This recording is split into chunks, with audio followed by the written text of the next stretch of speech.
I want to just speak because he raised the issue.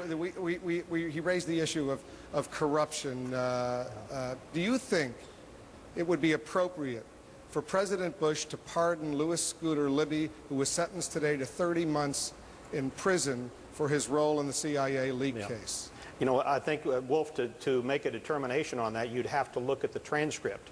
I'll tell you a couple transcripts I have looked at, and that's the agents Campion and Ramos, who were given 11 and 12 years respectively for stopping a drug dealer bringing 750 pounds of drugs across the border. I've looked at their transcript. I would pardon Campion and Ramos right now.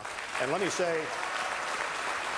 with respect to what Mike said, we got to bring back the Reagan Democrats to this party, because we need the Reagan Democrats for Republican leadership to work, and we're going to have to get a good trade bill that brings jobs back to this country. We're going to have to stop China from cheating on trade, build the middle class, build jobs, Wolf. That's what strengthens the Republican Party. I just want to do a quick yes or no, and I'm going to go down the rest of the group and let everybody just tell me yes or no.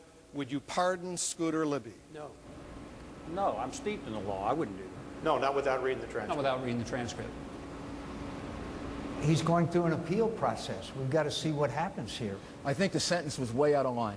I mean, the sentence was grossly excessive in a situation in which, at the beginning, the prosecutor knew who the leak was. So yes or no, would you pardon And him? he knew a crime wasn't committed.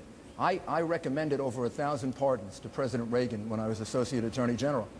I would see if it fit the criteria for pardon. I'd wait for the appeal. I think what the judge did today argues more in favor of a pardon because this is excessive punishment. All right. When you consider, I've prosecuted 5,000 cases. Trying to get a yes or here. no. Well, this is a very important issue. This is a very, very important. A man's life is at stake. And the reality is, this is an incomprehensible situation. They knew who the leak was, and ultimately, there was no underlying crime involved. This is one of those situations where I go back to my record as governor. I didn't pardon anybody as governor because I don't want to overturn a jury. But in this case, you have a prosecutor who clearly abused prosecutorial discretion by going after somebody when he already knew that the source of the leak was Richard Armitage. He'd been told that, so he went at a political vendetta. Yes? It's worth looking at that. I will study it very closely if I'm lucky enough to be president, and I'd keep that option open. Senator? Yes. The basic crime here didn't happen. What they were saying was that the identity of an agent was revealed, but that agent has to be in the field for that to be a crime. That didn't occur. Bill Clinton committed perjury in a grand jury, lost his law license.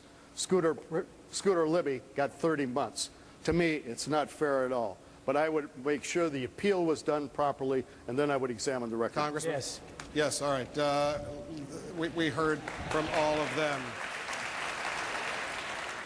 We're ready.